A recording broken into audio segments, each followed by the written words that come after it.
Excuse me, there's no voice. Could you please try to be audible?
I think your presentation is not audible. We are not able to hear you. We can see the presentation. It would be nice if you could just try to resolve this issue. And meanwhile, we can move to the other team. And if this issue is resolved just now, we can just continue with your presentation. Kindly respond and if also respond via chat if you are not able to speak right.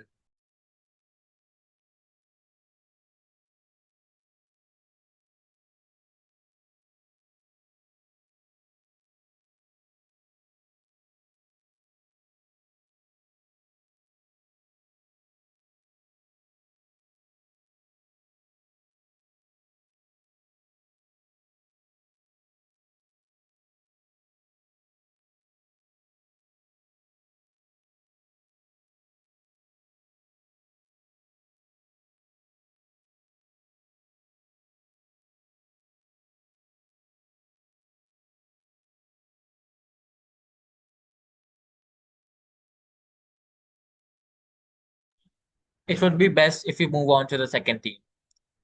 The Habitat Diaries, you may move forward with your presentation.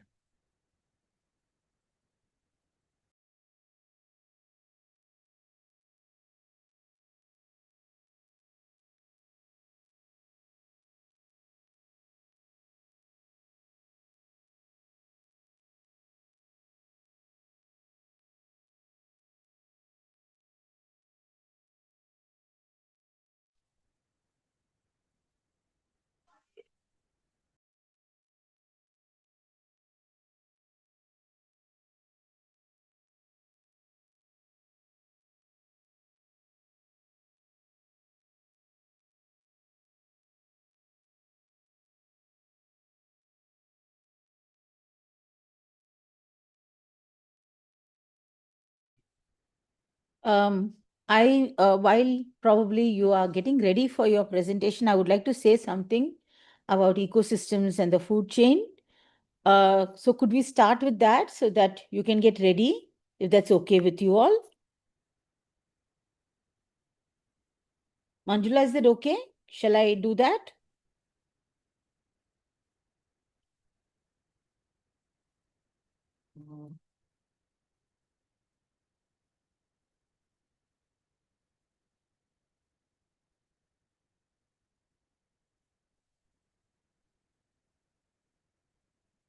Do let me know if that's okay. Huh. So so I am, as you know, we've been farming for the last 12 years, and very interestingly, what we have been working with is the food chain. This has been a constant narrative from the day we started.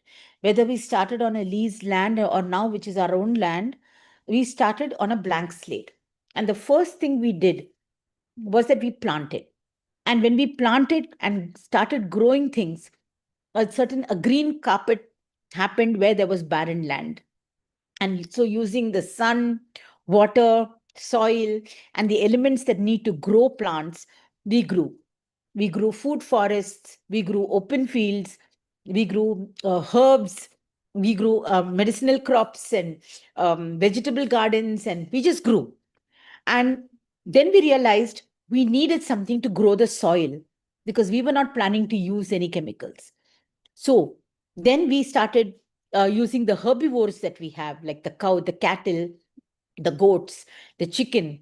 We started using their dung to add to the soil to bring it nutrition. And along with that, we started growing a plant cropping systems. We started doing intercropping, multi-cropping, so that more diversity happened and therefore the soil got enriched. Then, when the crops got over, we started using the herbivores to graze the land. And then more grazing, more dung, more fertility. And once we finished that, as we started growing the crops, we realized the first mustard we grew was full of aphids. And then we realized we have to grow it slightly early because the aphids come in November. And by the time the flowering happened, they come to attack the flowers. We realized that we plant even 15 days earlier. And once the flowers became pods, then even if the aphid came, they couldn't do anything. So we started planting 15 days early. How did we do that? By observation. So when the pests came, we were ready, right? And along with the aphids, there would always be ladybirds. So first we planted early. By the time the flowers turned into pods, the aphids came, and to eat the aphids, the ladybirds came. So there was a chain. And then, because we invited predators, we didn't mind the aphids coming because we also had the ladybirds. We didn't mind what you call the soil was full of earthworms because we invited all these predators and these ingredients, and we used no sprays. And because when there were aphids, there were and caterpillars and all the predators that came, there were birds sitting on perches. We put bamboo poles in all our fields, and birds would come and sit on it and watch the insects and the caterpillars, and they would swoop down and eat them up. So because there were no sprays, there were perches, the wasps, the birds, the rodents, the snakes, the earthworms, and the insects all came into the farm. And each the wasps ate the wasps are carnivores, so are the birds. They would eat all the other insects. So naturally, a system slowly evolved where we grew soil. The herbivores took care of growing the soil too. And intercropping also helped the soil. And all the insects that came were managed by each other on the crop. We also thought about when the insects come and how they attack. And then finally, when the crop got over, it decomposed into the soil. Then more earthworm, fungi, bacteria, and our cow dung all put together healed the soil. So actually, this is the main chain that we kind of uh, came up with. And each of these has a huge, has a lot of interesting learnings, observations, and the field work that you're supposed to do. Each of these has those learnings. And we realized each of these elements are creating valuable addition to the food chain. So what you're doing is what we do on our land is what you are doing. You're observing some one experiment, which we do all the time, and learning from it and seeing how to work with nature and not against it. That is the whole goal of what you're trying to do, even with us. And so I hope you're ready with your presentation. From whatever last time, whatever tasks were given to you, I hope you have findings, and we would love to know how you've observed and what conclusions you have come to. Thank you very much, ma'am. We'll be beginning with the first theme again, Eco Chronicles. If you are ready, you may present now.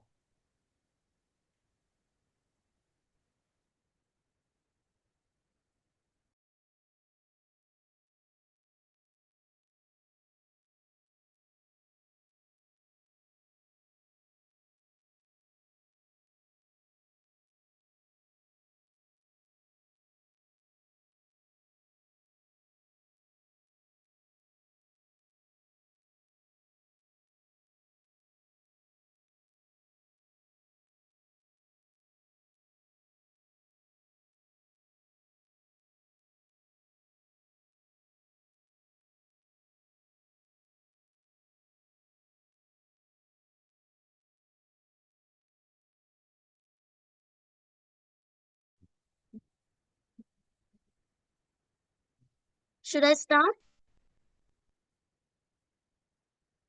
Yes, you can start. Good afternoon, ma'am. I'm Dakshita from SDS Bajpur, and my presentation is about food chain, land food chains. Good afternoon.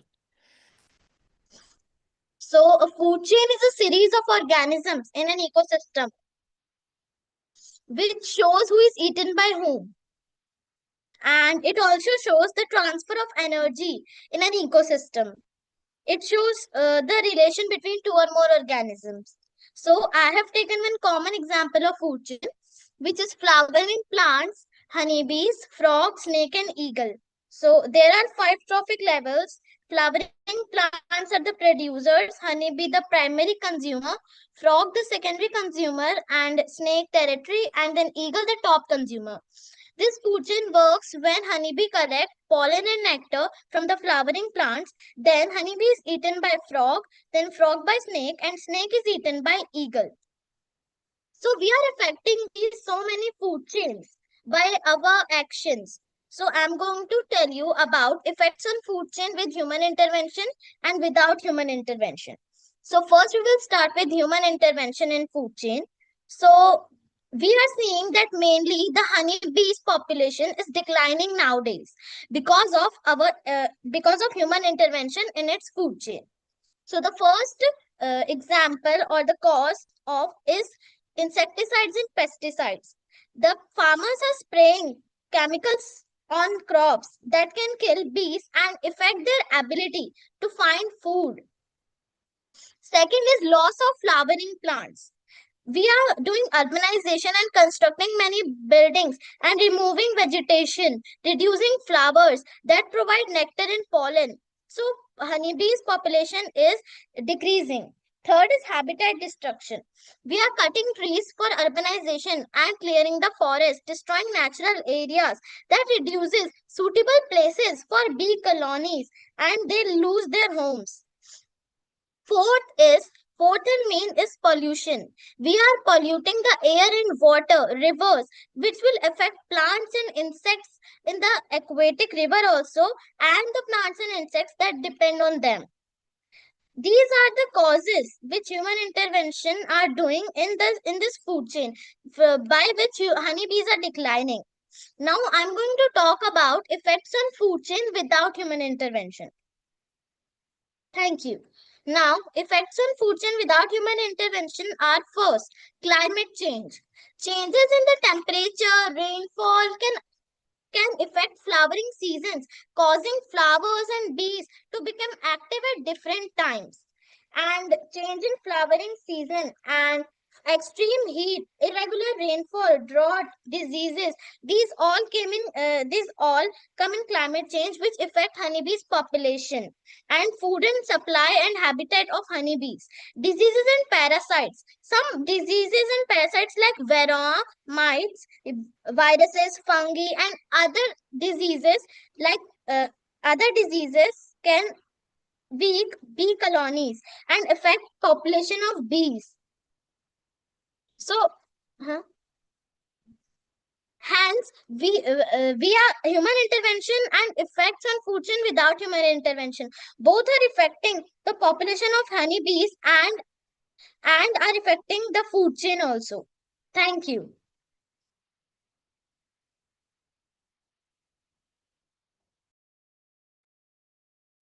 Thank you very much for the presentation.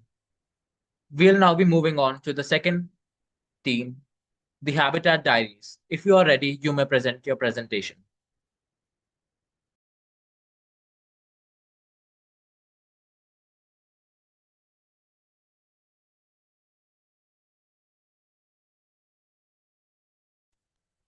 Hello, I am Anand from SDS Bajpur.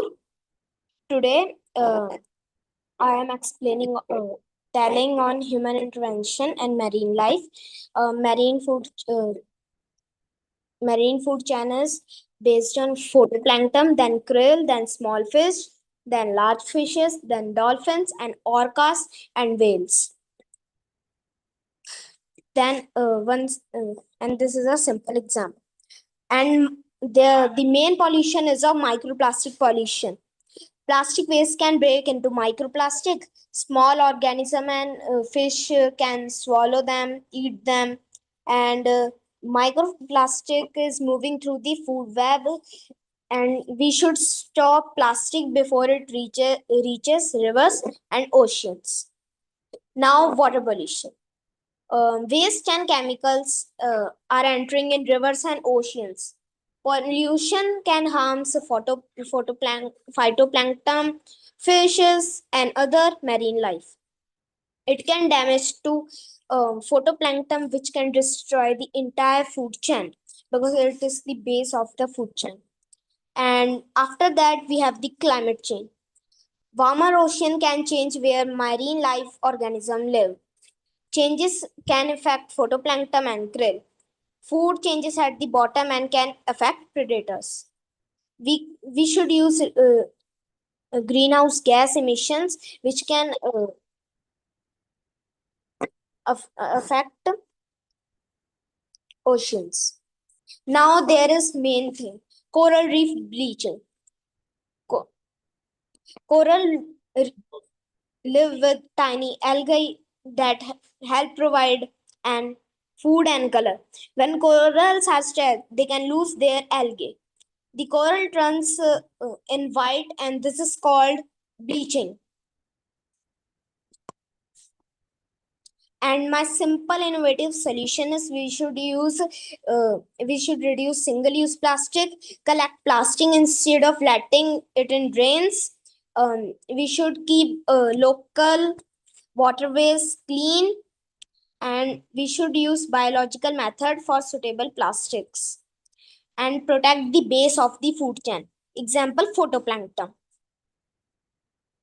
And how human intervention creates a chain reaction: plastic, microplastic, pollution, unhealthy water, and overfishing can cause to fewer fishes, and climate change can affect warmer ocean and coral bleaching.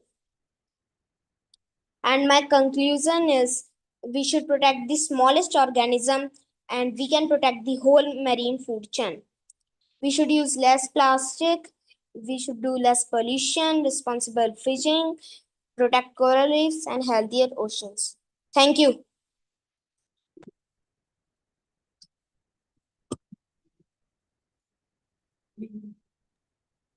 Thank you very much for the presentation. I would like to make one thing clear that only one team can present only one presentation. So moving forward, I would request each team to move forward with one PPT only. I would request the second team, the Habitat Diaries, to move forward with their presentation.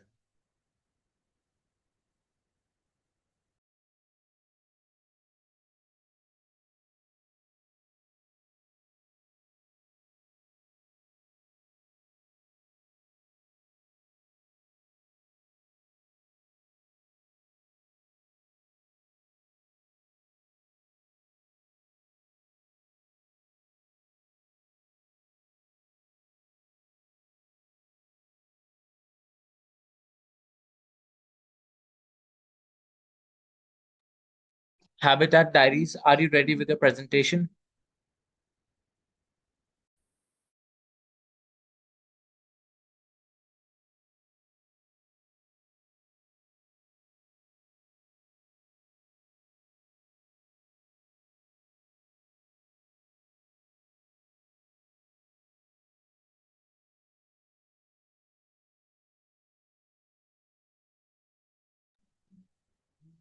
We will be moving forward to the third team, EcoCycle.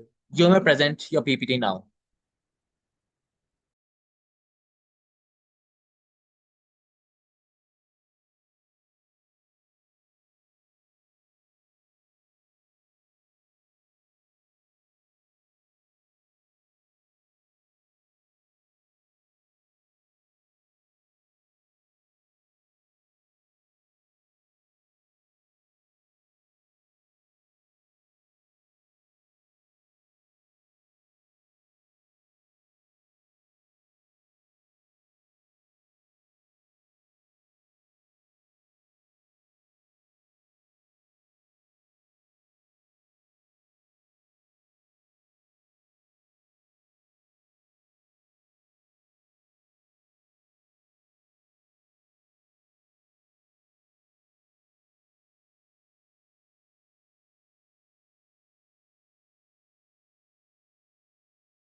EcoCycle, are you ready with your presentation?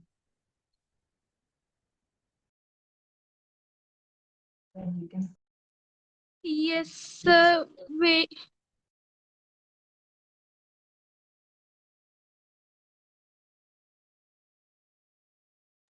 Please try to wind it up quickly.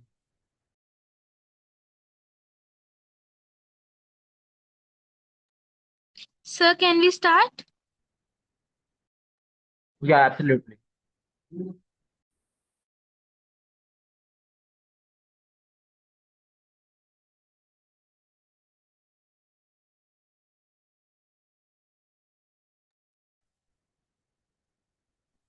Um, Good morning, everyone. So, I am Eva from Chhaoni Children's Academy, Kashipur. Today, we are going to present our project on Innovation Today, Balance Tomorrow. Our topic is about food chain and how human activities can disturb the balance of nature.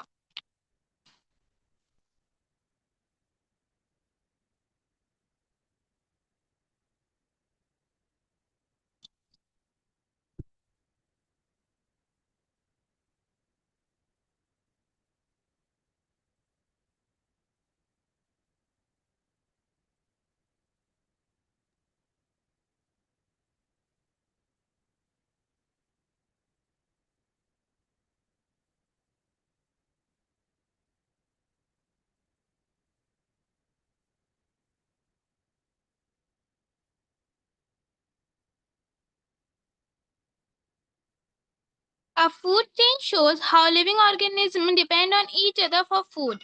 For example, grass is eaten by grasshopper, grasshopper are eaten by frogs, and a frog is eaten by snakes. These food chains are connected to form a food web. So if one organism is decreased, it can affect many other organisms.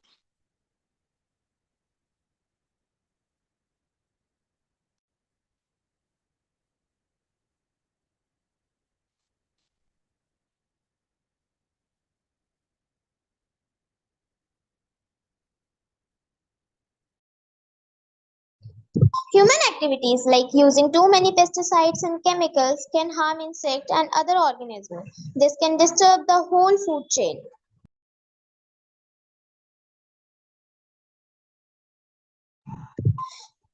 Us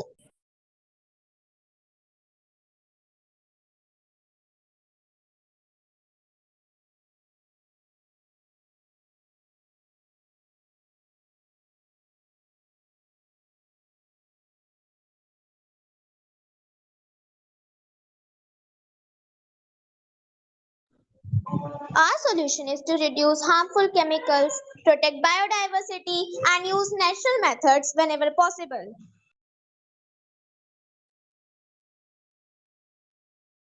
For example, modern agriculture and chemical pesticide, natural food chain, sun, crop plants, insects, frogs, snakes, and birds of prey. This is a natural food chain in an agriculture ecosystem. Human inventions can develop chemical pesticide to control crop damaging insects. Pesticides use few insects, less food for frogs, disturb in the food chain. It can also affect beneficial insects such as bees and other organisms. And excessive use may reduce soil biodiversity. Economic viability.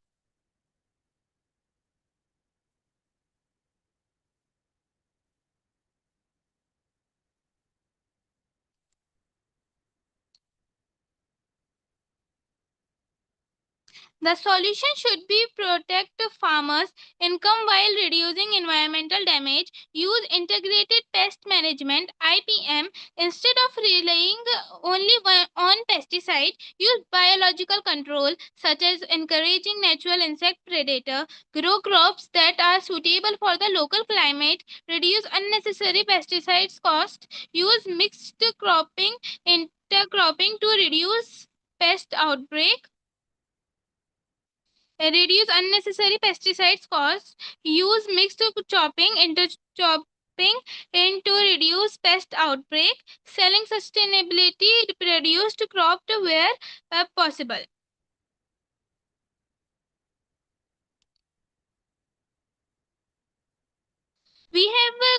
we have done research on some food chains. As shown, our first food chain was a grasshopper, was based on grass. Then grass is eaten by grasshoppers. Grasshoppers are eaten by frog. Frogs are eaten by snakes, and snakes are eaten by eagle. And as we observe in food chain 2, flowers are eaten by bees. Insects are eaten by birds, and birds are eaten by hawk.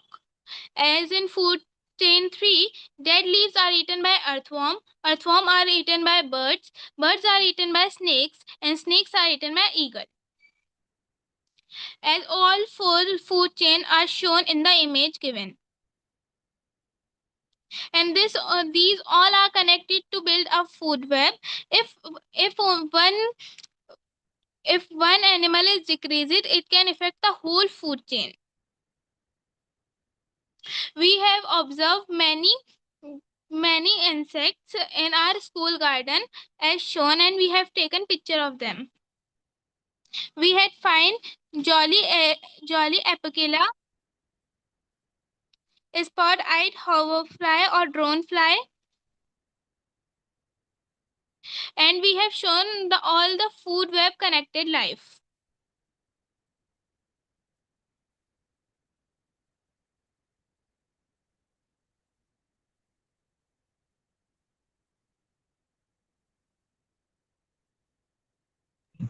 In conclusion, every organism is connected. If we protect one part of nature, we can help maintain the balance of the whole ecosystem.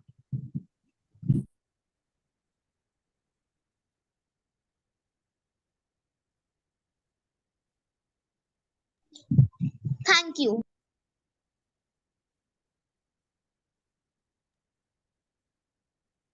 Thank you very much, EcoCycle. You did a very fantastic job. I would request the next team, species scholars, to now please begin with their presentation.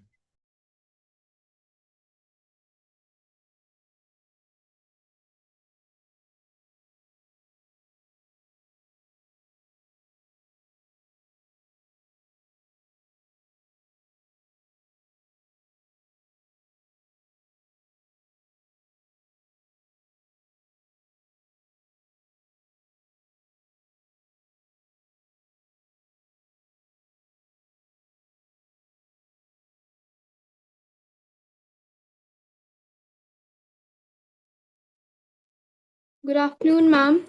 I am Vanshika from the Heritage Senior Secondary School, presented by the Species System.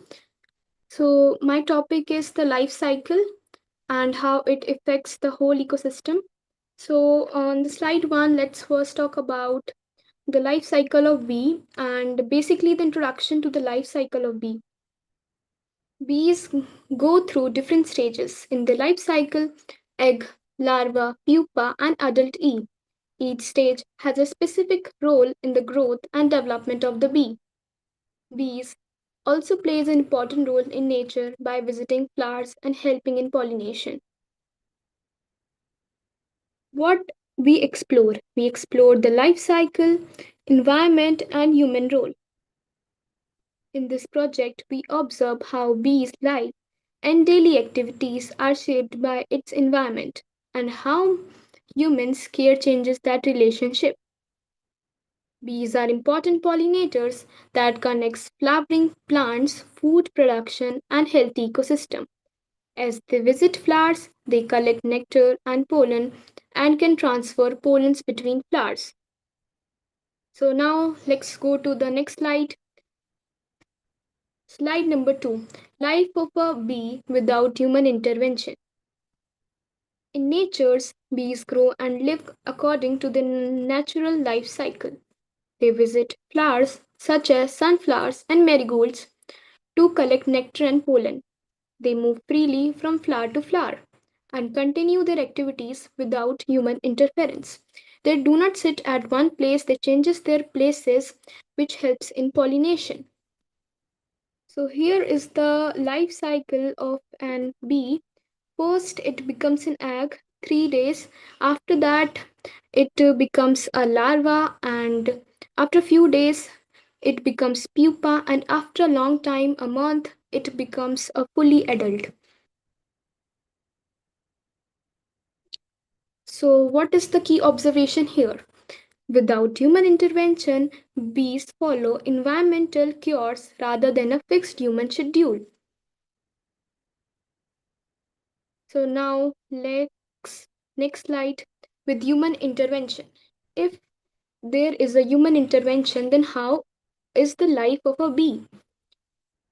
Human activities can affect the natural life of bees, growing flowering plants, providing a safe space, and avoiding harmful chemicals can support bees.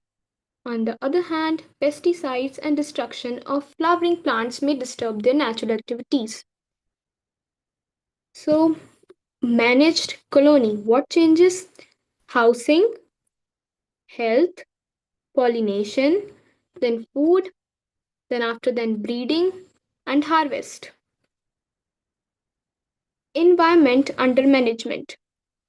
Forage, flowers, garden, homes, and bee friendly plants can be added. Weather, cold, heat, rain, and wind still control when bees can forage. Water, a reliable, clean water source may be provided nearby.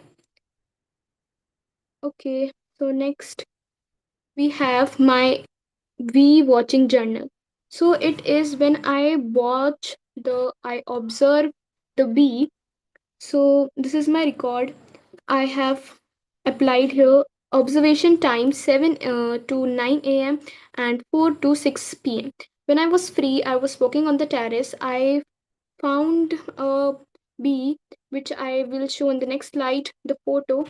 And the next is time spent, it about 15 to 20 minutes per observation. It is the maximum time. It can vary. Then plants, it sits on the marigold and sunflower. Reactivity most noticeable in warm daylight, less during heavy rain and very hot humidity. I see this on the warm daylight, not in the heavy rain. Visit duration. Individual flowers visit were brief. The bee moved between flowers. Season August, hot plus monsoon conditions. Bright morning sunlight, flowers received several hours of direct light. Temperature 30 to 40 degrees Celsius on hot days. Humidity roughly 50 to 85%, often higher during monsoon.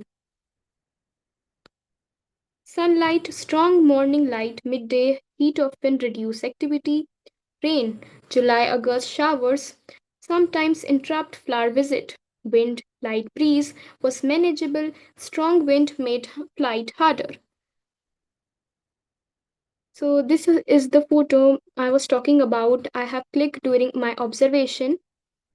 It was on the marigold flower and another one was on sunflower.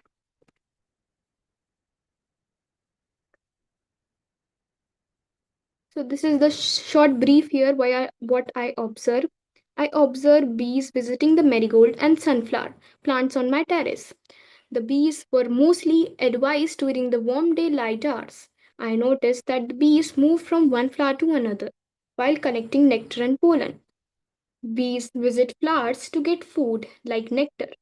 While doing this, they move pollen from one flower to another. The bees visited the flowers repeatedly during the observation. I noticed pollen sticking to the bees while they moved around the flowers. I observed that the flowers attracted bees naturally without any human interference. So, if I talk about the last point, which is from my observation, I understood that bees and flowers depend on each other in natural way. So, how they are dependent on each other? So, they are dependent on each other. Bees visited flowers to get food, like nectar. While doing this, they move pollen from one flower to another, which helps the flowers make seeds and grow new plants. This is the last point which tells about. So, thank you, ma'am. This is for today.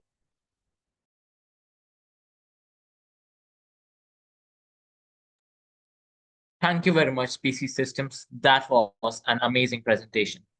I will now request the next team, the Trophic Story, to kindly be ready with the presentation.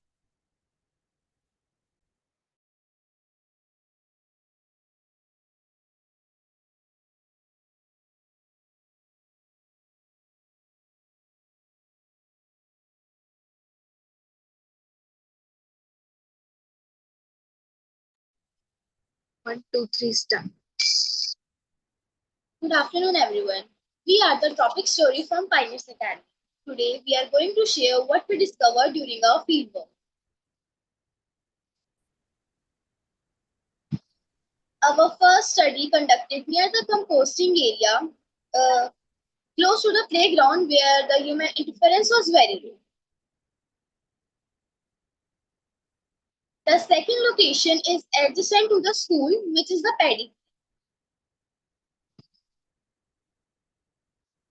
Our discovery. We found ants, marigolds, dog grass, konduru, and many other species, as you can see on the slide.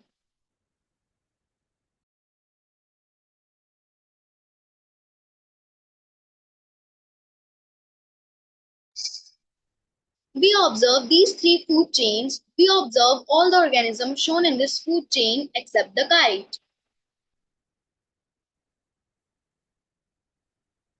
Nature of soil. The presence of earthworm along with other decomposers such as fungi suggests that the soil is biologically active and may support good soil fertility. Um, these are the observation. We recorded our observation on 4 different days. These are the habitats of organisms that we observed. Next, we observe the life cycles of different organisms.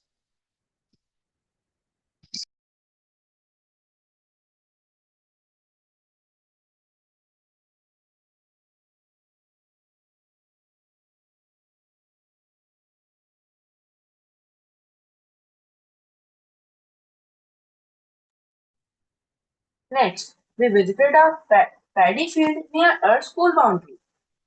We found very few earthworms, and we did not observe any frogs or snails there. During another visit, we noticed that insecticides were being sprayed on the crop. We also observed something interesting. Adults were absent from the field where insecticides were being sprayed on, but but we saw adults in a nearby field where insecticides were not being used at that time.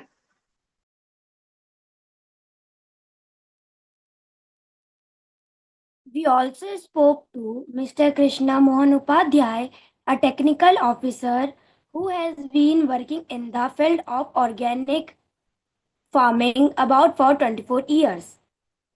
They told us that the main reason for the decline of these organisms is the excessive use of chemicals.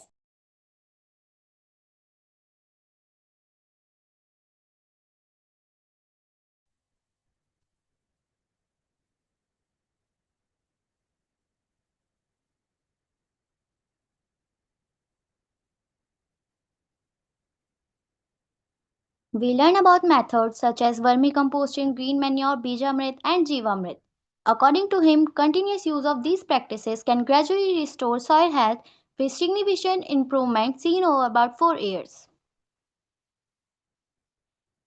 Our study concludes that the farmer friends like earthworm, snail, ladybug, and frogs are declining, while the other harmful insects are increasing. And where the human interference is higher, we observe the fewer animals, and where the human interference is low, we observe the variety of fauna. Thank you for your time.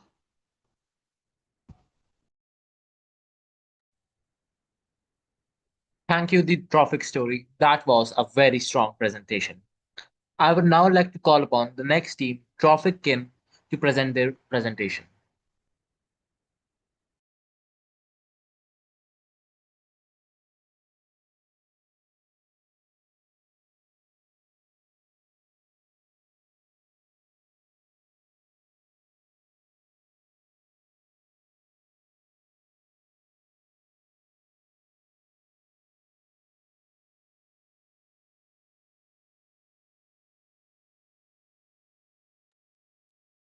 Prophet Ken, are you there? If yes, please try to respond either verbally or in the chat box.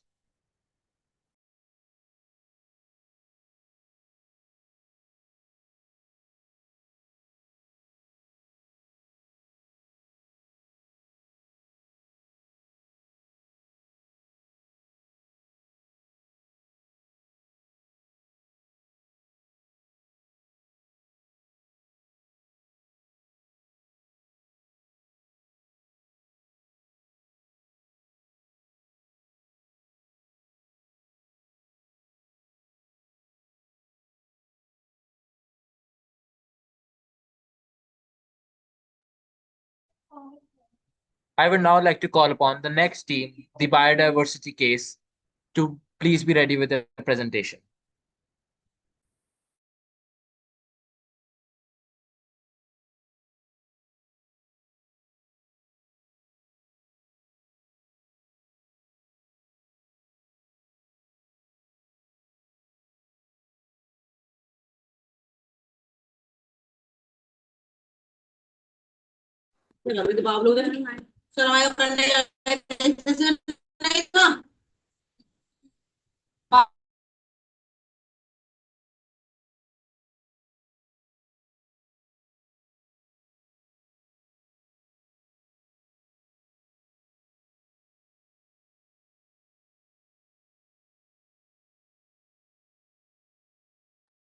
Biodiversity case, are you there?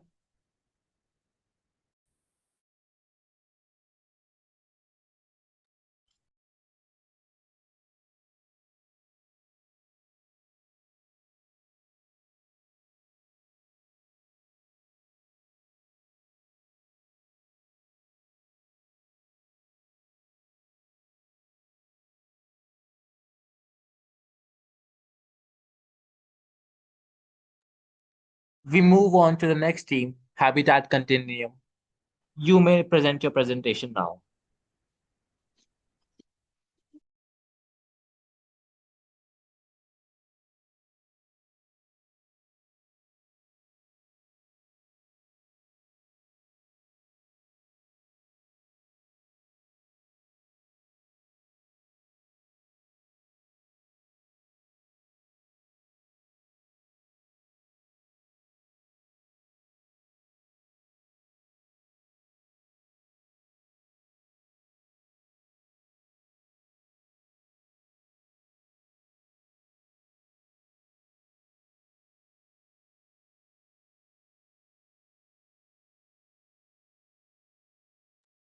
Habitat Continuum, are you there? If yes, please try to respond via chat or verbally.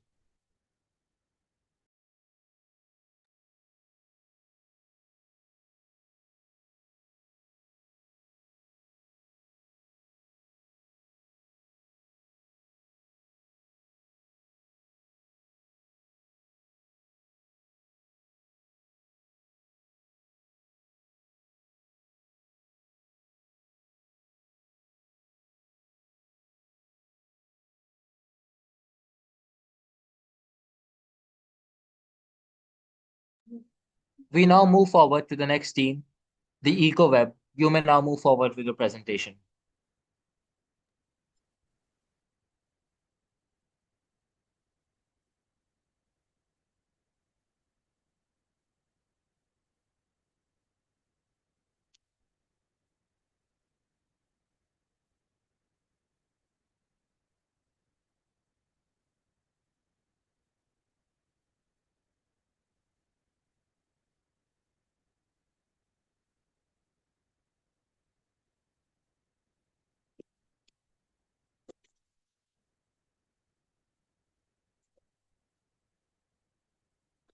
May my screen is visible to you? No, it's not.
Teams which are able to give their presentations now, please raise your hands. We'll be moving forward with you first.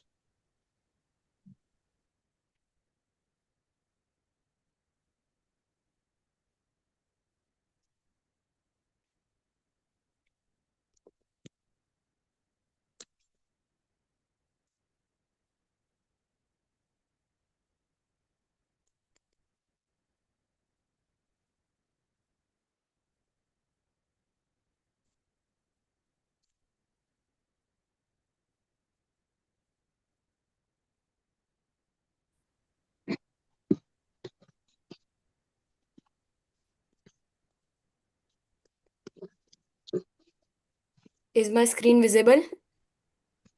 Yes, it is. Okay.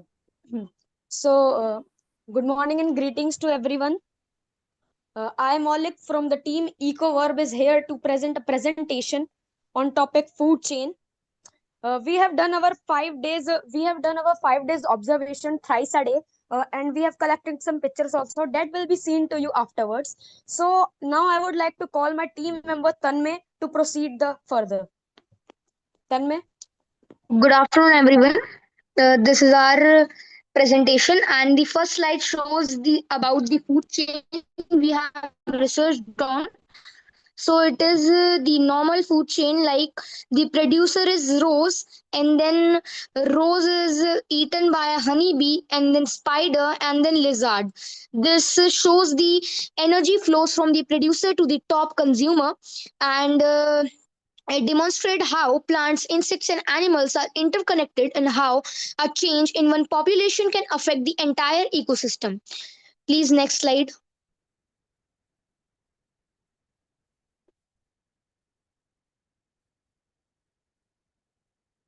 Next slide is about our observation. We have observed, we have captured some photos. Like in the first photo, we can see some spider, and in the second photo, we can see rotten leaves which are decomposed to regenerate the soil fertility. And this third one shows a honeybee which is flying, and in this, the honeybee is giving food to the spiders, and the rose makes food, and then the bee eats the rose nectar, the spider eats the bee, the lizard eats the spider. So energy flows from sun, rose, bee, spider, and lizard. We have tried to capture real photos in these 4 to 5 days. Please, next slide.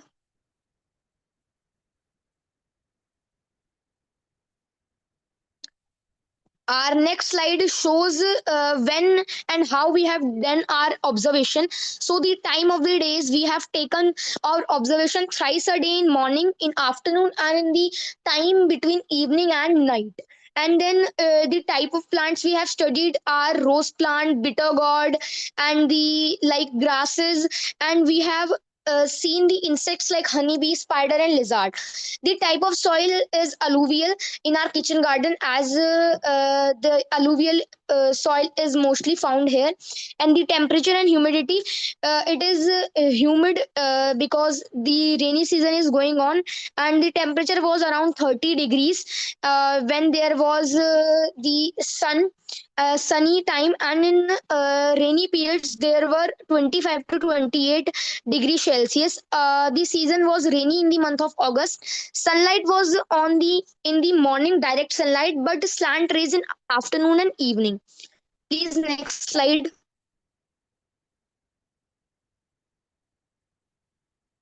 Our next slide shows how our food chain is unbalanced with the human interventions. Like it is shown that before intervention, normal crops were eaten by insects and insects were eaten by birds. No population was decreased, increased, but now the food chain is changed, like crops with fewer insects and fewer birds. So this shows how human activities has changed the balance of food chain and has affected several organisms. So our observation, as we have shown the pictures, there were in this time, according to the last year, there were decrease in the number of earthworms, millipedes, and snails. It they were not visible at all. We tried to capture them, but it was somehow impossible for us this year because of imbalance. There were no earthworms, millipedes, and snails, and the pictures we have, which we have captured, it was also very tough for us to capture. And now over to you, Garvit.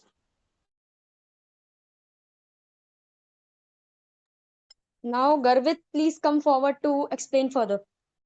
Yes, so here we are a break from problem to our improvements. So practical methods for sustainable coexistence. Plant more native trees and plants. That means we have to plant trees that are familiar to this soil. Reduce pollution and waste. Use water responsibly. Reduce activities that generates excessive heat and pollution. Like we have to reduce the activities that generates heat. And now, as we are having our three major points, that the first is economic viability.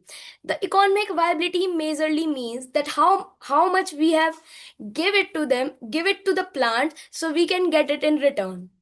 So let me begin with a question.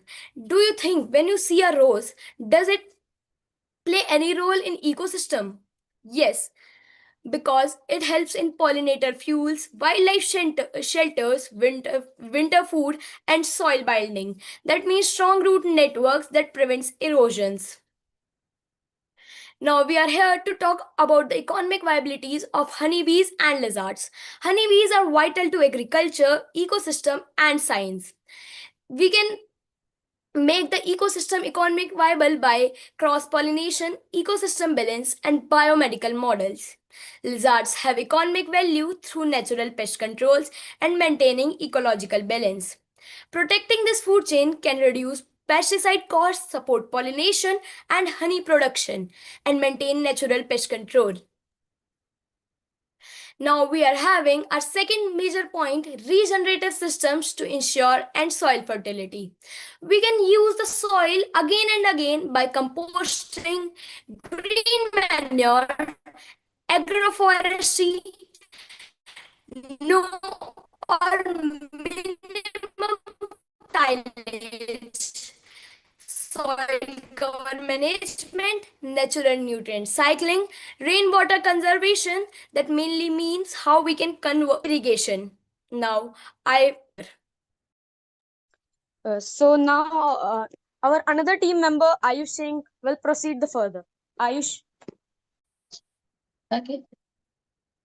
Thank you, Malik. Please show the next slide.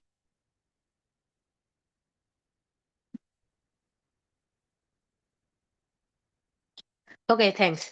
So our now topic is restoration of biodiversity. It basically states increase plant diversity, create suitable habitats, reduce pesticide use.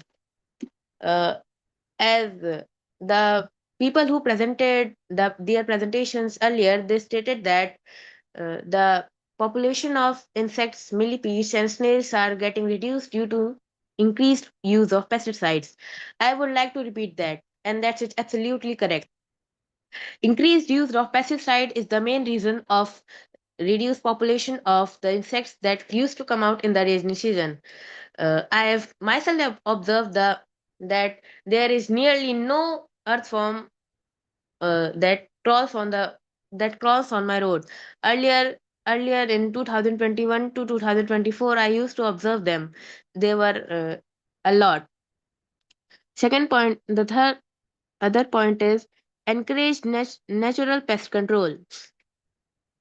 Spiders and lizards can naturally control insect populations, reduce ecological dependence on chemical pesticides. That's a very good alternative of our uh, traditional chemical pesticide. Restore degraded areas. Planting native vegetation and protecting green spaces can bring back organisms that have disappeared from disturbed habitats. As you all must be knowing that honeybees are now coming to the stage of their extinction, which is very very shocking to all of us, as they are the most role playing. They are the reason why 75% of the population grow. of plants grow, as they are a big dominator of pollination in flowers. Second is maintain ecological balance. A diverse ecosystem is generally more resilient to pest diseases, environmental changes, and disturbances. Next slide, please, Malik.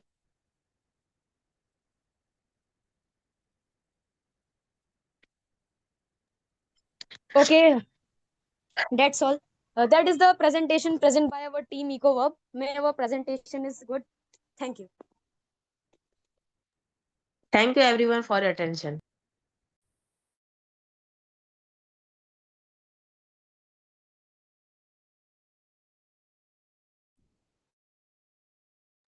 Thank you, EcoWork, for such an amazing presentation.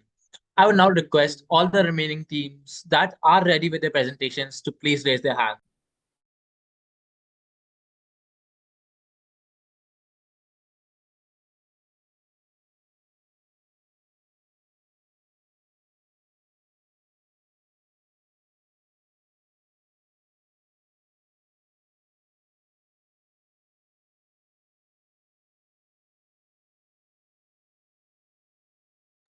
Kirti, you may move forward with your presentation.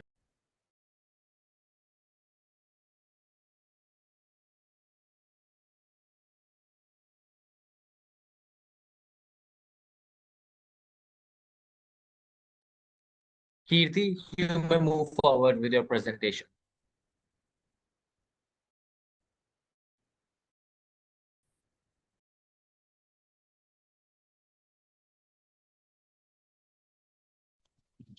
Sir, could we please wait a moment? I'm just connecting my computer system to the meeting.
Kirti, are you ready yet?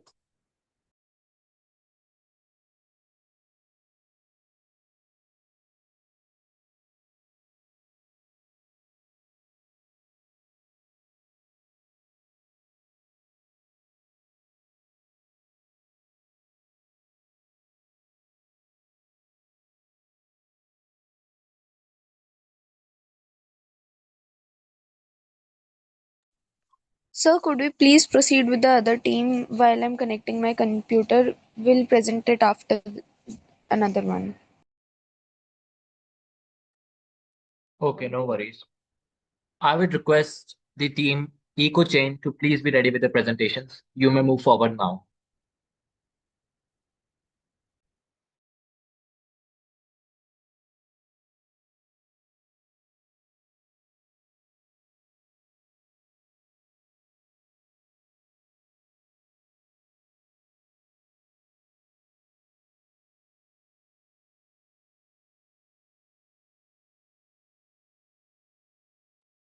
Eco Chain, are you there?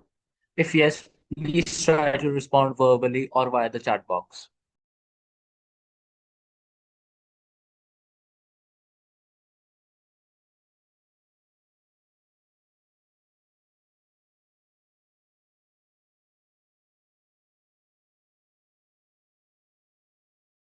Sir, can you wait a minute? I'm just.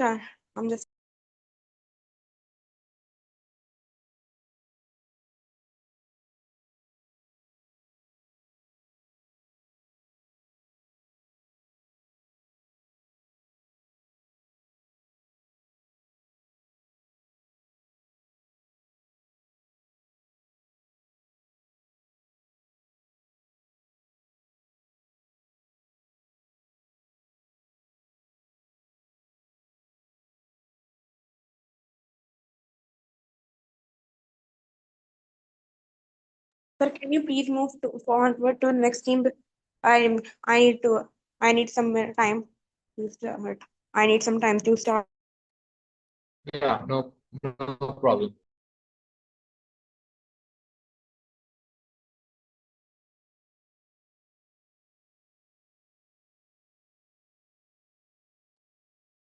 I request the team Habitat Files to please move forward with the presentation.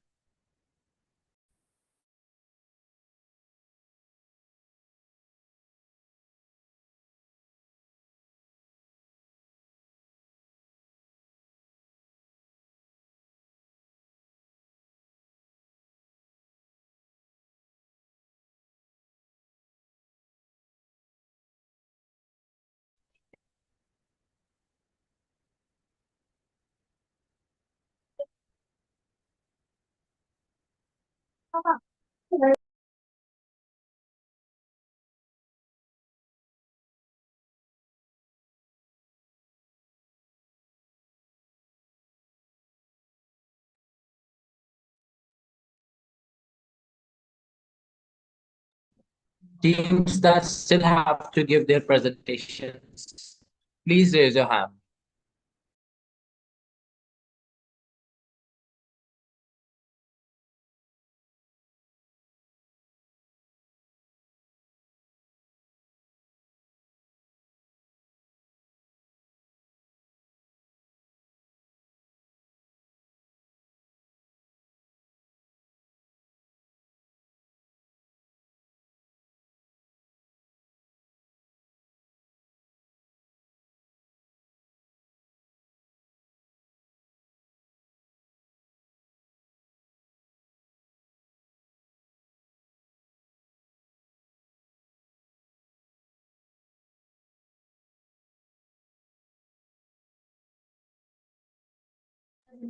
I once again request all the teams that are still to give their presentations to please raise their hands. Kirti, you may move forward with the presentation if you're ready.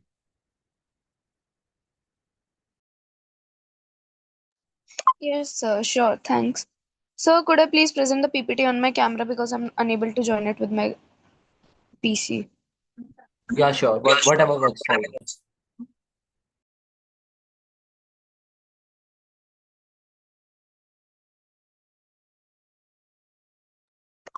So good afternoon and namaskar to everyone. We're Habitat Files from the school, the Gurukul Foundation School, and we'll be presenting about habitats.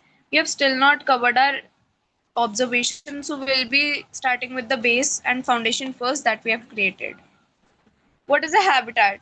A habitat surround refers to the surroundings and a place that we people adapt to, and everybody needs a habitat to live according to their needs, and everybody needs a shelter, food, and organisms that are alike them to have a social company with them in their habitat. How do humans resolve to their habitat? Humans need to modify, change and adapt according to their needs in the habitat, because we need suitable conditions for it to live in, because the temperature is too cold or maybe it's too hot, humid, so we need to adjust ourselves or adjust the environment around us to adapt and live comfortably around it. We are humans, so we are much more modified and structured than the other animals and the species, so we can do resource management, cultural and technological modifications better than any other organism in this world. Now, we'll be talking about the intervention that humans create in the nature which differs the society. In biodiversity, human intervention transforms self-sustaining natural habitats into fragmented managed environments tailored for human consumption. So they basically transform it according to their needs, which can affect the habitat of the other animals and the other species too.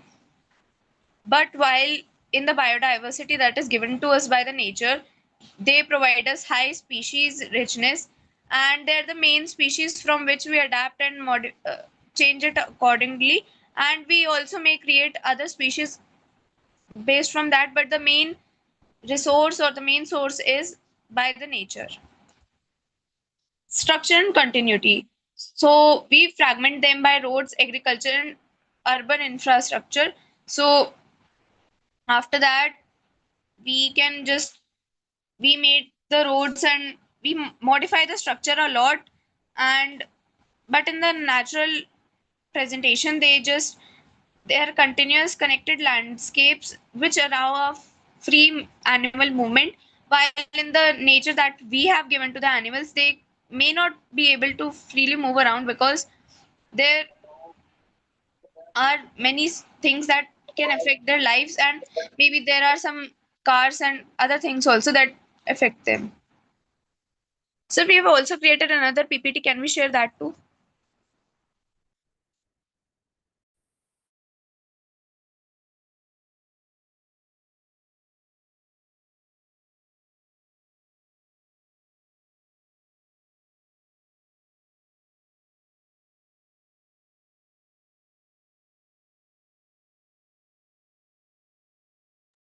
Thank you very much for our presentation. Eco Chain, you may now move forward with yours.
Kirti, you may move forward with your second presentation.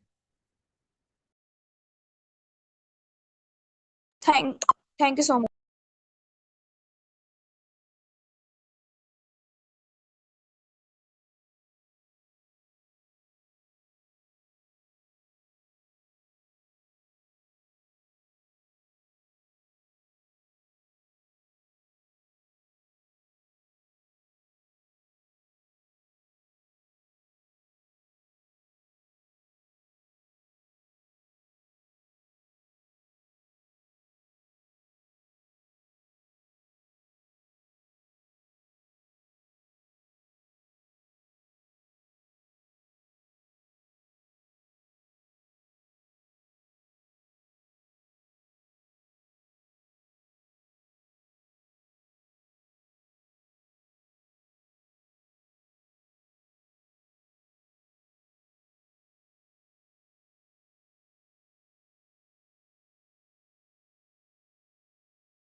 Teams who are ready with their presentations, please raise your hands.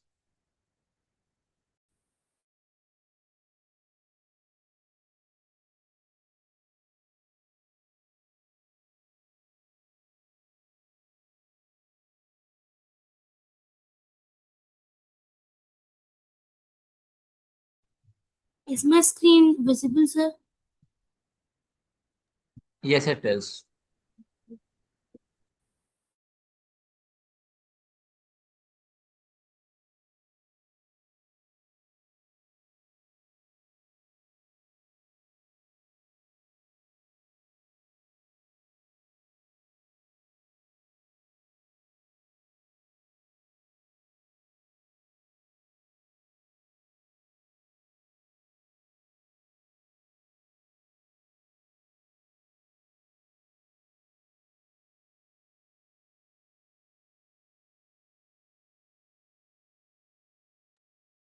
Yashika?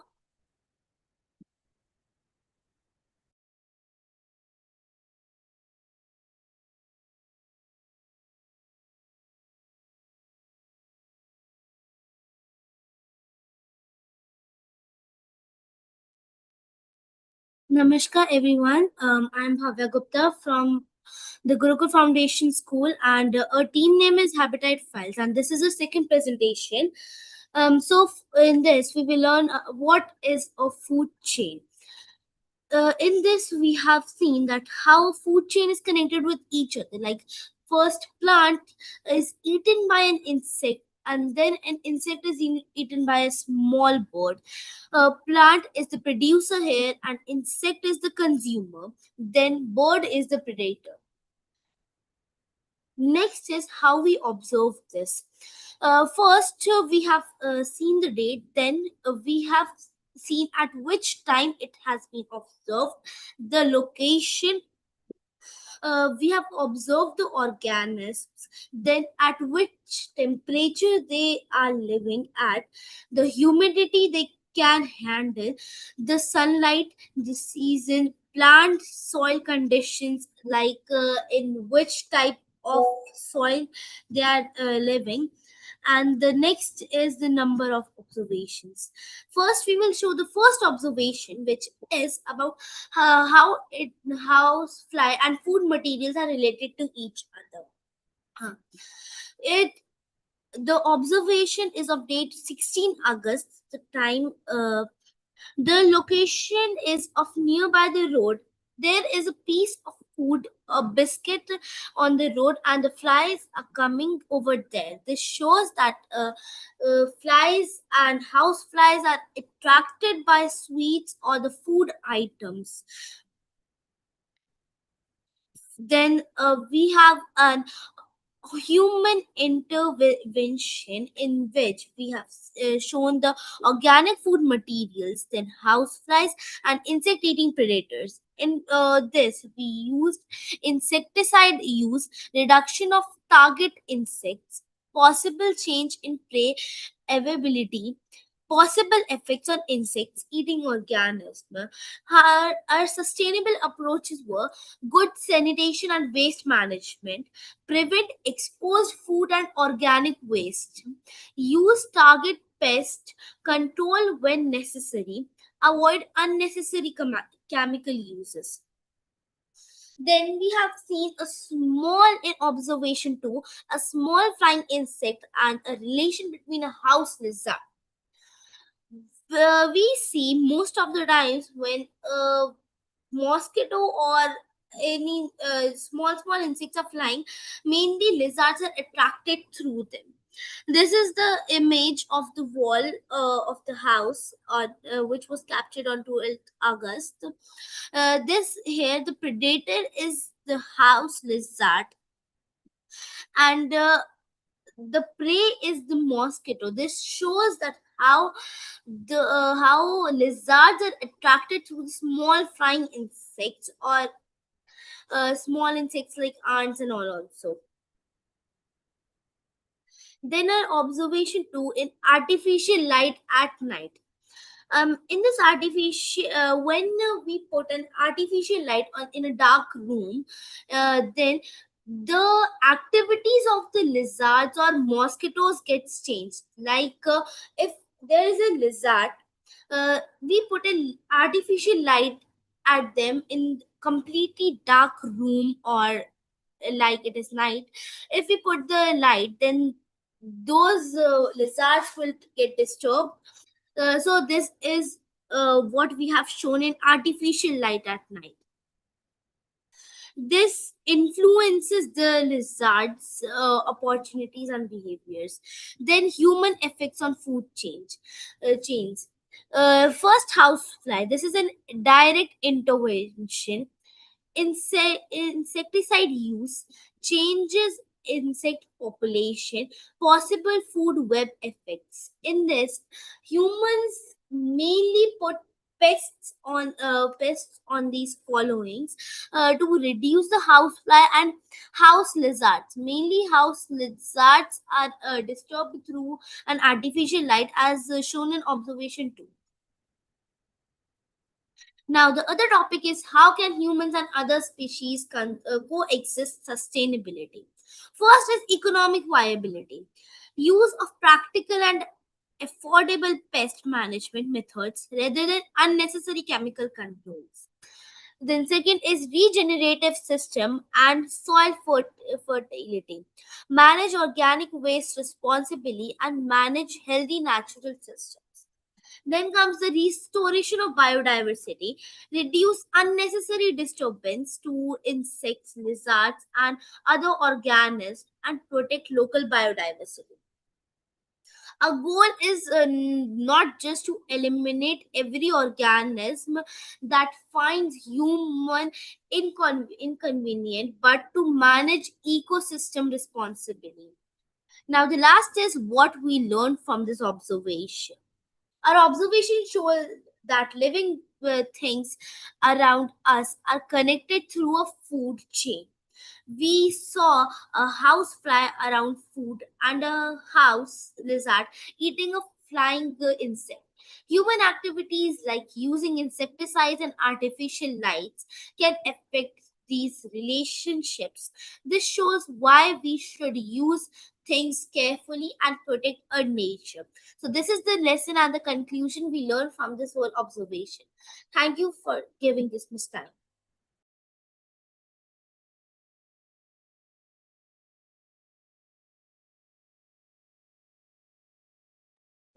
Thank you once again, Habitat Files, for such an amazing presentation. I now request the next team, EcoChain, to please move forward with.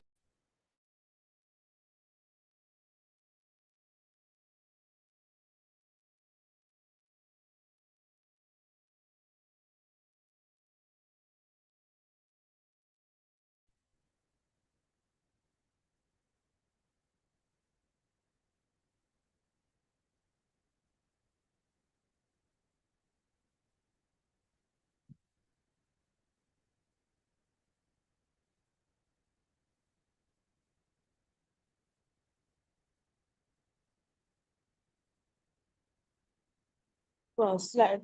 Good afternoon, everyone. Myself, Rishabh Jha from Krishna Public College. Today, I am presenting my public policy project on plastic pollution in our city. My main focus is how we can move from simply cleaning plastic waste to actually preventing it. Next slide.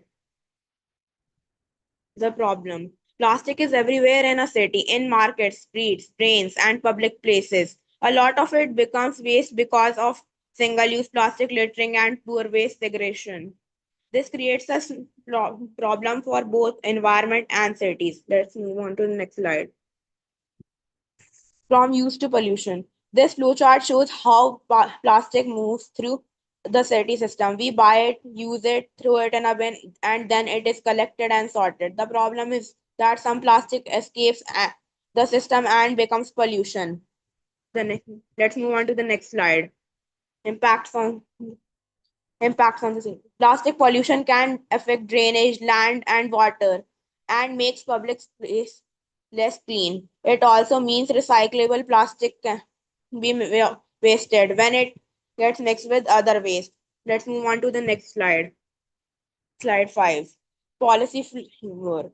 India already has a framework for plastic waste management.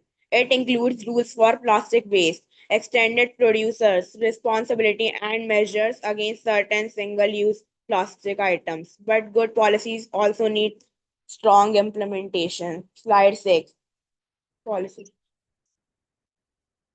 Policy gaps. Some important gaps are mixed waste, plastic hotspots, limited citizen feedback, and lack of incentives for better segregation and rescue. Slides.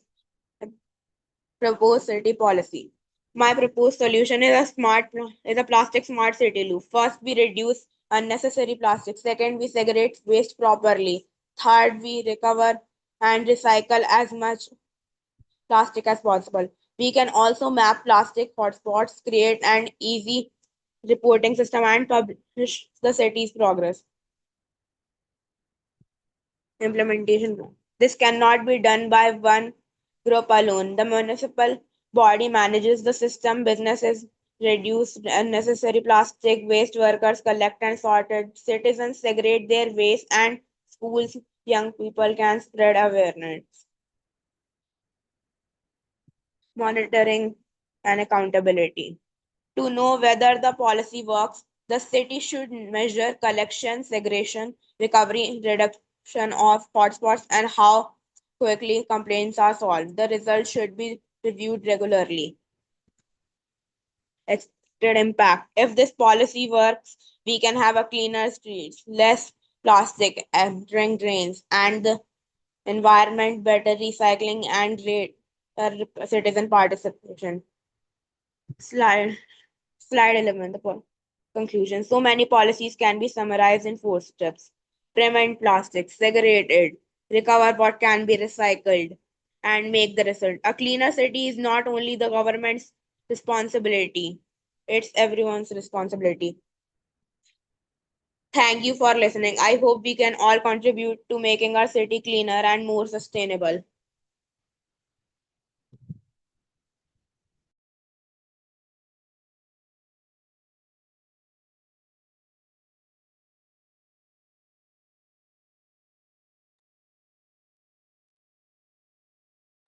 Thank you very much for such an amazing presentation. I would now request all the teams that have not yet given their presentations but are ready to present one, please raise your hands.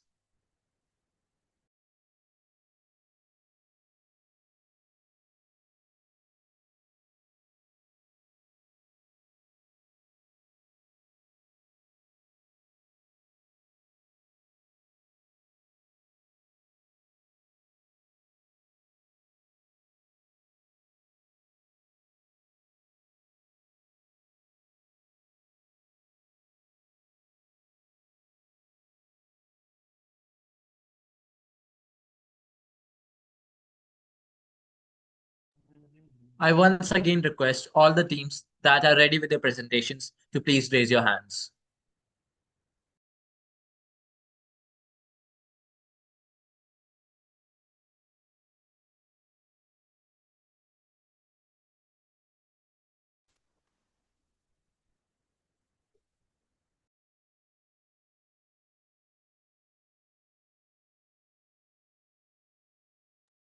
Aradhya, you may move forward with your presentation.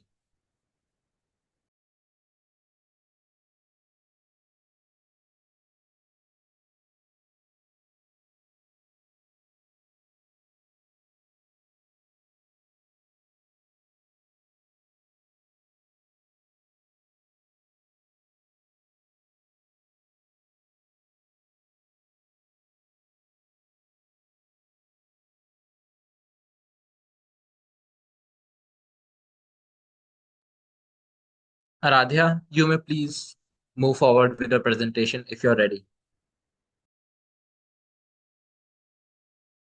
Yes, sir. Please give me some more time.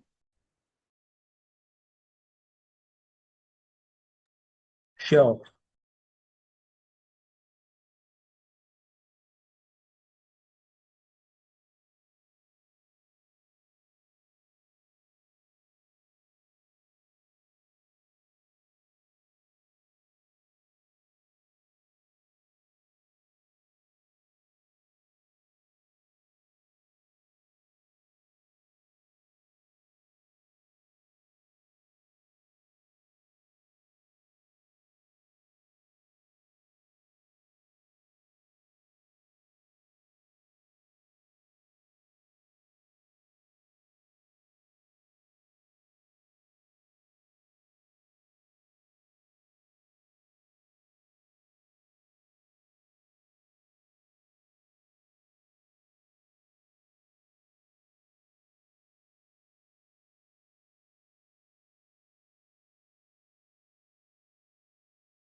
Good morning, sir. I'm not able to share my screen,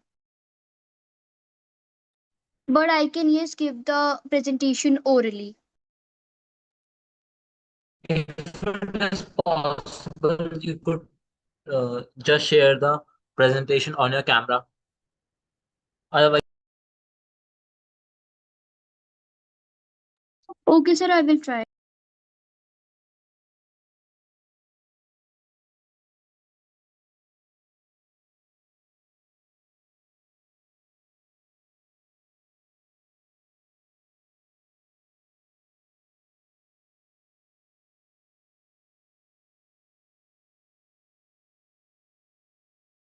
Sir, please give me some time.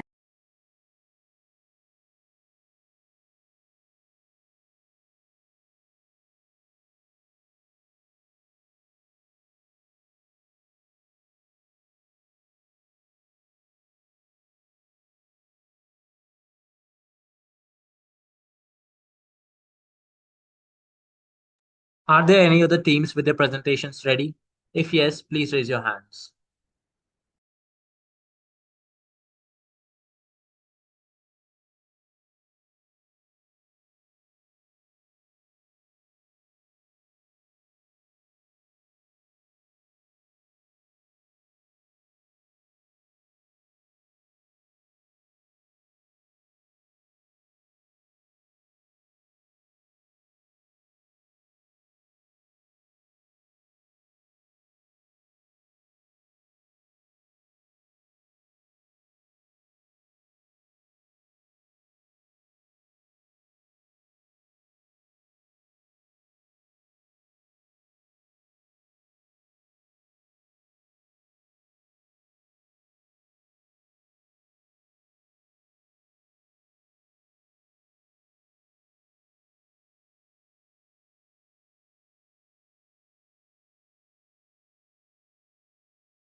Habitat Mosaic, are you ready?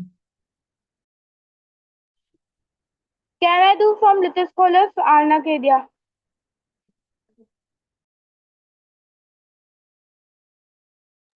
You may move forward with your presentation. Okay.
बाकी I had very eager pronounce. Every day saying the courage in that. Habitat Mosaic, are you ready to present? There is a problem in sharing the screen.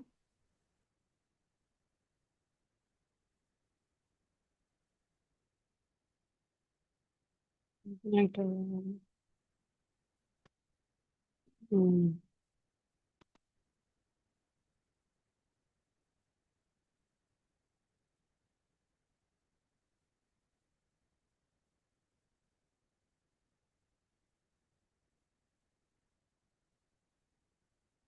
करो करो उज्जवल उज्जवल raise no hand अरे अरे अरे उज्जवल what are you doing Ujjwal brother Eco Chronicles, your mic is on.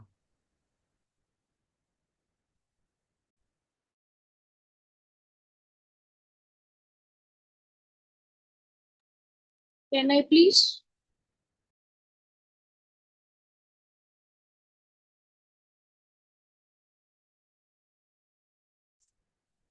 Yeah, you can move forward with your presentations.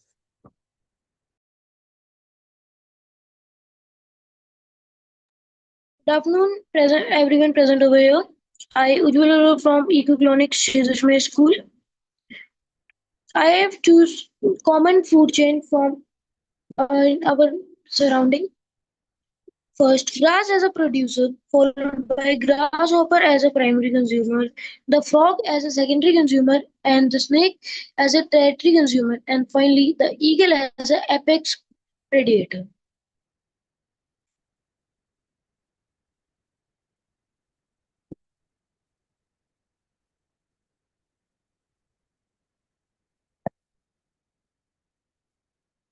Next, energy.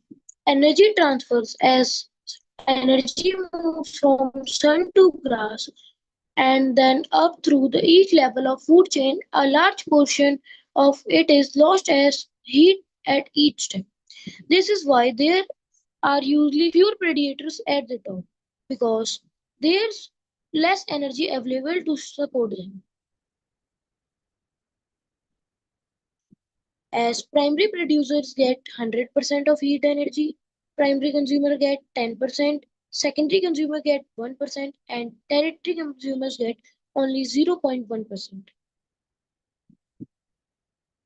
Human activities such as deforestation and habitat destruction can significantly disturb food chain and ecosystem.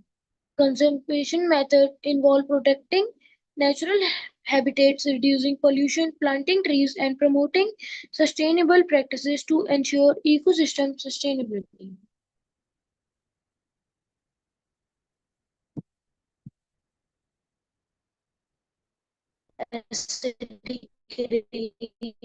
Deforestation, global warming, endangered animal, water pollution, air pollution, etc.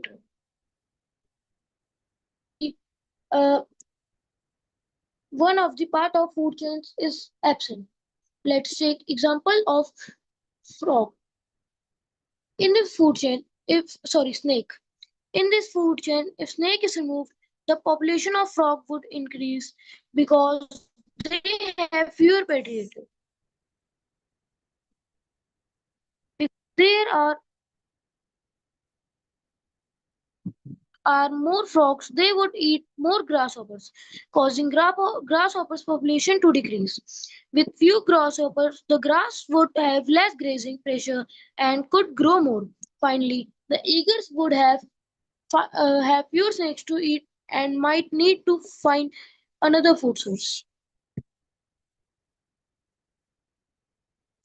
Let's take let's see what happens if frog is removed. The grasshoppers population will increase because their main predator has gone. With more grasshoppers, there will be increased grazing pressure on grass, causing it to decrease. Snakes will have fewer frogs to eat and might need to switch to other prey, which could also lead to change further up the chain affecting the eagles. Let's consider what happens if the grasshopper is removed from food chain. Without grasshoppers, the frog would lose a primary food source and their population would decline. With few frogs, snakes would have less prey available, which could cause their numbers to drop as well. The grass no longer being eaten by grasshoppers might grow more densely. The eagles might need to find other food sources since the prey below them has decreased. Let's look what happens if eagle, the apex predator, is removed from the food chain. Without the eagle, the snake population would likely increase because there's no longer a predator to keep their numbers in check. With more snakes, the population of frog and other small prey would increase due to increased hunting pressure. There then this would cause insect population like grasshoppers to increase, which would lead to more grazing pressure on grass. Next, tropic level represents the position on an organism occupies in the food in the chain, such as producer, primary consumer, secondary consumer, tertiary consumer, and apex.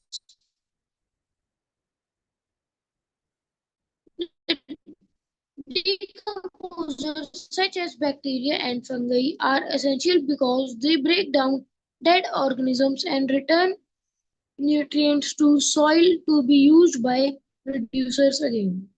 An ecological pyramid illustrates the loss of energy, biomass, and numbers of organisms from one trophic level to next.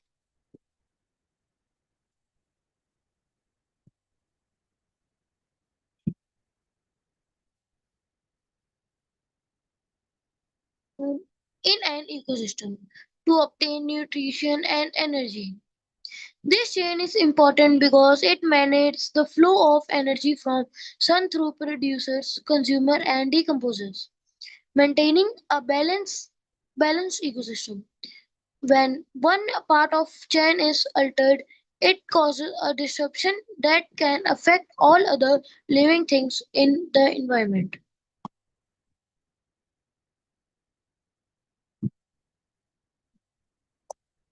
Thank you.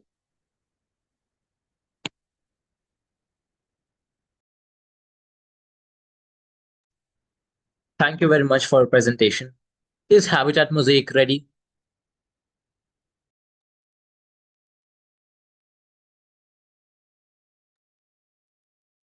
Yes, I am present, Kenneth.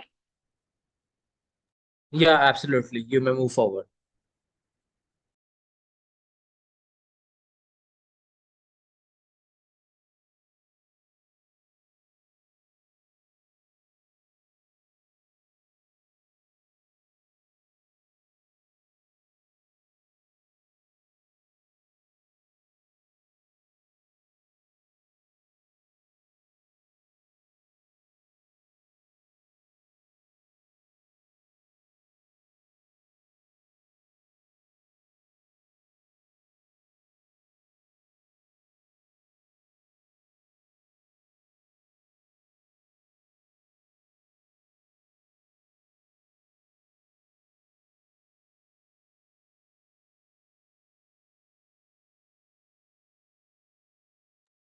Please wait for 2 minutes.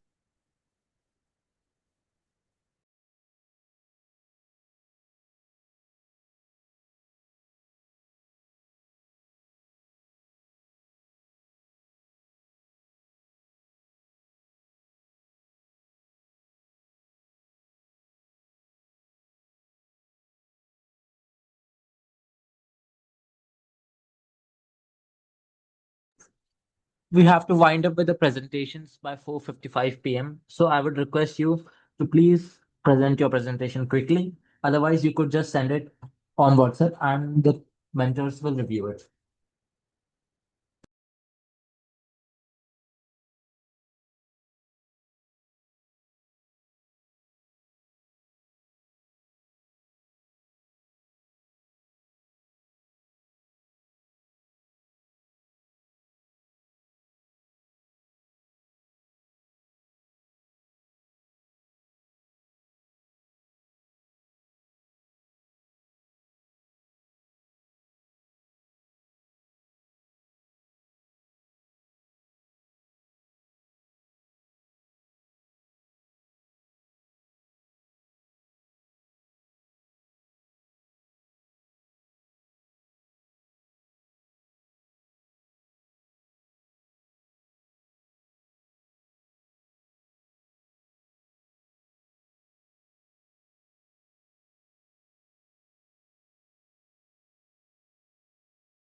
Good morning, everyone. So I'm Aradhya Agrawal from the school The Little Scholars, and we are telling you about the food chain from sunlight to plants, animals, and decomposers. Am I audible to everyone?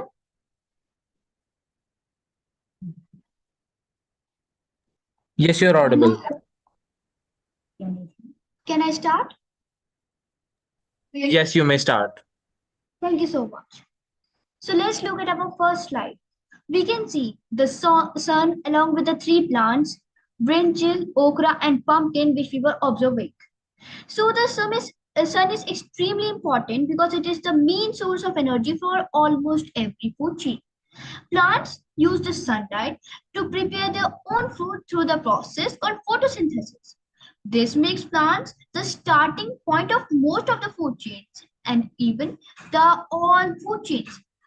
For example, brinjal plant uses sunlight, water, and carbon dioxide to make food. The same is true for our okra and pumpkin plants. So, although these plants may vary or look different, they are the main producers. Now, I would like to tell what is a food chain. So, a food chain is a sequence that shows how the food and the energy pass from one organism to another. For example, we can have a simple chain like sun, plant, grasshopper, frog, snake, and eagle. So, first the plant gets the energy from the sun, then comes the grasshopper, which eats the plant. The frog eats the grasshopper next, and the snake or the eagle may eat the frog next. A eagle may also be a higher level predator. These arrows are very important because they don't don't only show that how the plants are eaten, but also shows how the energy moves.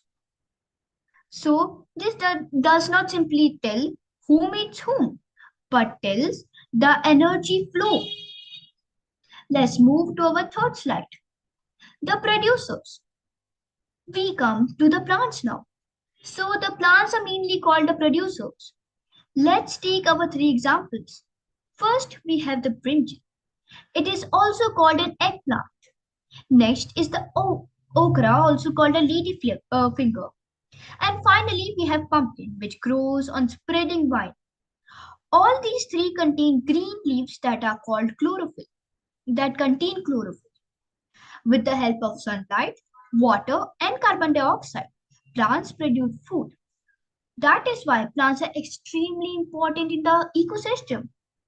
Directly or indirectly, we are connected to plants, even though if we eat meat. Now let's meet the consumers. Now we Now let's move to the consumers. Unlike plants, animals cannot make their own food in this way. They have to obtain energy by eating other plants or animals. The first level is the primary consumer. So grasshopper is a very good example. Even though these are rainy seasons, we can see many grasshoppers in our garden. Well, it was very hard to take photos, so we could not take many photos here. A frog can eat the grasshopper next and can occupy the secondary consumer level. After that, we have the territory consumer, where it eats other consumers such as frogs. And here, next we have the top level or high level predator such as eagle. This gives us the chain that plant eaten by grasshopper, eaten by frog, eaten by snake and eagle. This may also continue like an eagle may be caught by a lion and so on. Now let's move to slide 5. Food chain in a vegetable garden. So like we have grown a vegetable garden in most of our homes, I have observed a similar food chain where the brinjal chain, okra chain, and the pumpkin chain are mostly the same, where grasshopper or other insects try to obtain the food from the brinjal, and then comes the frog, snake, and the eagle. This shows the energy flow.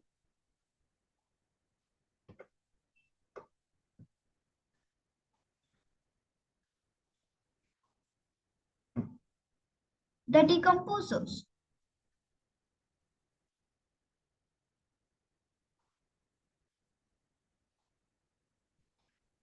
But what happens when plants and animals die? Well, there comes the decomposers in the action. Decomposers include organisms such as fungi and bacteria. They break down dead plants and animals and help nourish the soil again. Like they break down nitrogen compounds. This is extremely important because without the decomposers, nature will not obtain its nutrients back. So, yes, we have a new food chain now that the pumpkin eaten by a grasshopper and then a frog. Well, now the decomposers come when the frog dies and they nourish the soil again. Now, fungi are what are they? Well, they are bacteria and are very important. They break down dead organism and waste. Why do they matter? They recycle nutrients back into the soil and help new plants grow. Isn't it fascinating? Now, to conclude, I would like to say that a food chain is something much more than simply a list of organisms. It tells us a story about energy, food, survival, and independence. We also need to be sustainable in it, where humans are continuously adding fertilizers and its balance is continuously disturbing. But it's very important to keep the balance. After all, if we keep on adding fertilizers and pesticides, all the primary consumers, tertiary consumers, and the top consumers will die. And eventually, it will also affect our ecosystem and our environment. Like nowadays, we are observing global warming. A very good example. Now, let's talk about the food chain. So, yes, it's not much that the sun provides the energy to make food. Herbivorous eats. Other animals eat those herbivores, and the predator eat other animals. Thank you so much.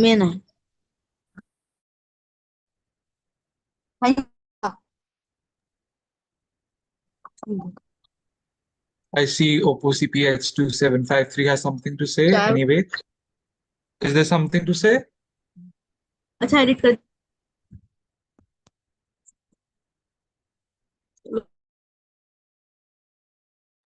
So, teams, due to time constraints, we will have to end up now. Thank you all the teams for their wonderful presentations, and we could see the work reflecting through the work you have done and presented here. Thank you very much, Aparna ma'am, for your valuable guidance and insights, and for reviewing these PPTs, and for your time that you took out for the reviewing these with the participants. The link for the Google Drive, where we request the remaining participants to share and upload their drive presentations to and for this session. And we will also communicate through the WhatsApp group what are the next steps, or maybe what are we expecting for you to do in the next session. So thanks for joining, everyone. And in case there are any questions that are left unaddressed, please feel free to drop them in the WhatsApp groups, or maybe you can just share it with us directly, and we'll be happy to help you. Thank you, everyone.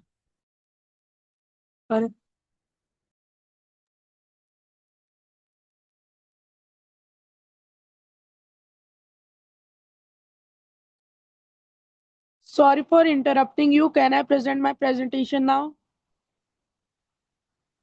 Hi, Eco Chronicles. You're requested to kindly upload the PPT in the drive link that we will be sharing shortly. Due to time constraints, we will have to wind up. But thanks for your promptness, and we'll be looking forward to review your presentation later.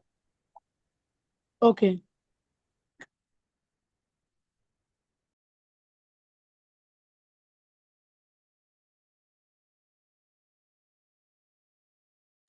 You all can leave the meeting. Thank you.